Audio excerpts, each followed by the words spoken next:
प्यारे भक्त प्रेमियों, आराध्य जीवन सत्संग में आपका हृदय से स्वागत है। मित्रों, महात्मा कबीर ने मानव को मीठी वाणी में समझाया है कि मानव देह एक अमृत का मार्ग है। इसे समझो, इसी देह में वह परम सत्ता विराजमान है। वे कहते हैं, जो जानहु जीव आपना, करहु जीव को सार, जियरा ऐसा पाहुना, मिले न दूजी बार। मतलब, यदि जीव को अपना स्वरूप समझते हो तो उसे पूर्णतः प्रमाणित सर्वोच्च सत्ता समझो और उसका स्वागत करो। जीव मानव शरीर में ऐसा पाहुना है जो लौटकर पुनः इसमें नहीं आएगा। मतलब, जैसे कि मेहमान एक बार जाने के बाद दोबारा नहीं आते, ठीक ऐसे ही यह जीव इस शरीर से निकलने के बाद दोबारा इसमें नहीं आएगा। इसलिए अभी अवसर है, इसे समझ जाओ। वे कहते हैं, जो जानहु जग जीव ना, जो जानहु सो जीव, पानी पचावहु आपना, तो पानी मांगी न पियो। मतलब, यदि जगत में जीने की कला जानते हो और उस जीव को भी जानते हो जो तुम्हारा स्वरूप है, तो आज तक की ग्रहण की हुई सारी वासनाओं को नष्ट कर दो। यही तुम्हारी ईमानदारी होगी। अन्यथा तुम कितने भी कहते रहो, अहम ब्रह्मास्मि, अहम ब्रह्मास्मि, अहम ब्रह्मास्मि। ये कहना सिर्फ अपने आप को धोखा देना ही है। यदि इतना ही जानते हो तो फिर वासनाओं में क्यों घिरे हो। सदगुरु कहते हैं, यदि आप इतने ज्ञानी हो और विश्वास भी रखते हो तो दुनिया में इस बात को फैलाने की आवश्यकता नहीं। सबसे पहले इसे अपने जीवन में उतारो। वे कहते हैं, पानी पियावत क्या फिरो, घर घर सायर बारी, तृष्णावंत हो जाएगा, पीवेगा झक मारी। मतलब, उपदेश क्या देते फिर रहे हो भाई। सबके पास ज्ञान का सागर भरा हुआ है। सबको अहंकार है कि हम ज्ञानी हैं। जो व्यक्ति सत्योपदेश का प्यासा होगा वही अहम भाव छोड़कर स्वयं को ग्रहण करेगा। इसलिए किसी दूसरों को बताते हुए मत फिरो। यदि आप दूसरों को बताते हुए फिरोगे तो निश्चित ही आप में अहंकार की भावना उत्पन्न होगी।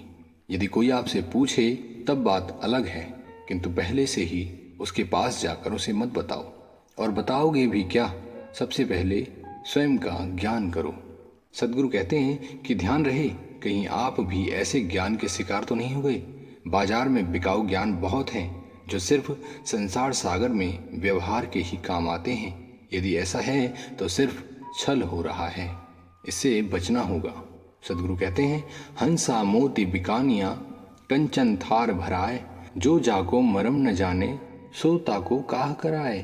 हे प्यारे, जैसे कि हंस पक्षी मोती चुनने के प्रलोभन में पड़कर शिकारी के जाल में फंसकर बाजार में बिक जाते हैं, वैसे ही चैतन्य जीव मानव मुक्ति के प्रलोभन में पड़कर थाली में स्वर्ण मोहरें भरकर गुरुओं को अर्पित करने लगता है और उनके बनाए हुए जाल में फंसकर संसार सागर में बिक जाता है। जब वे भ्रमिक एवं अधकचरे गुरु स्वयं मुक्ति का रहस्य नहीं जानते, तब शिष्यों को क्या रास्ता दिखाएंगे। इसलिए सद्गुरु जीव को उसका वास्तविक स्वरूप बताते हुए कहते हैं, हंसा तू सुरवर्ण वर्ग, क्या वर्णों में दो ही, तरीवर पाए पहेली हो, तबे सराहूं तो ही। हे प्यारे, तू उत्तम ज्ञान रंग का है, मैं तेरी क्या प्रशंसा करूं। मनुष्य शरीर तो पाए हुए है, परंतु जब अपने रहस्य को समझेगा ना, तभी मैं तुम्हारी प्रशंसा करूंगा। अभी केवल शरीर को पाकर अहंकार मत कर, इसमें बहुत रहस्य छिपा हुआ है।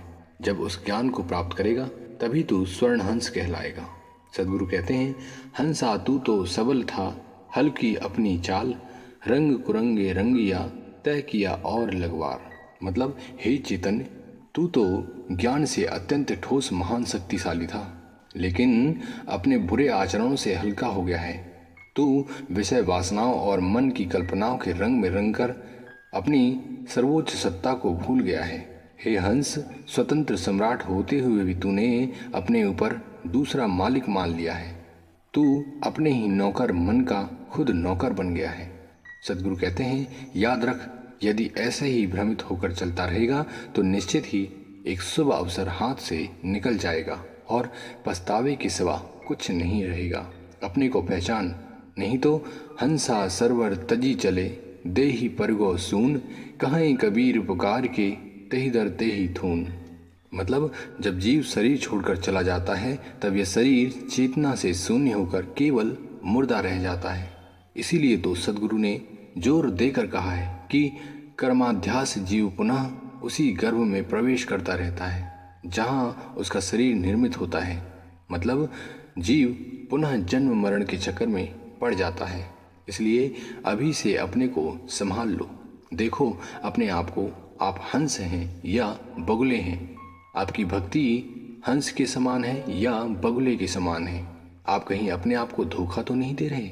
वे कहते हैं, हंस बकु देखा एक रंग, चरे हरियरी ताल, हंस छीरते जानिए बकहीं धरेंगे काल। हे प्यारे, हंस और बगुले एक ही उज्जवल रंग के होते हैं और हरे भरे तालाब में चरते रहते हैं। लेकिन हंस की पहचान उसके नीलक्षीर विवेक से होती है और बगुले की पहचान उसकी क्रूरता में होती है। वो मछली आदि जीवों को पकड़कर खाता है, जबकि हंस नीलक्षीर को अलग करके क्षीर को ही ग्रहण करता है। मित्रों, इसका सीधा सा अर्थ है, इस संसार में उज्जवल वेश में अच्छे तथा बुरे दोनों प्रकार के आचरण वाले लोग रहते हैं। इसलिए वेश के भ्रम में मत पड़ना।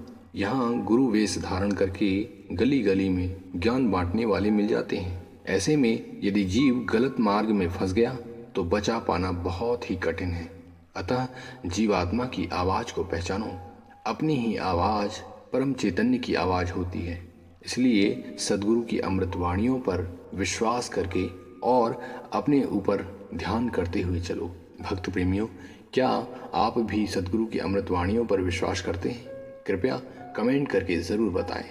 और ऐसे ही आध्यात्मिक ज्ञान के लिए अपने आराध्य जीवन सत्संग से यूं ही जुड़े रहें। मिलते हैं अगली अमृत प्रेरणा में। तब तक के लिए नमस्कार, धन्यवाद, जय हिंद, वंदे मातरम।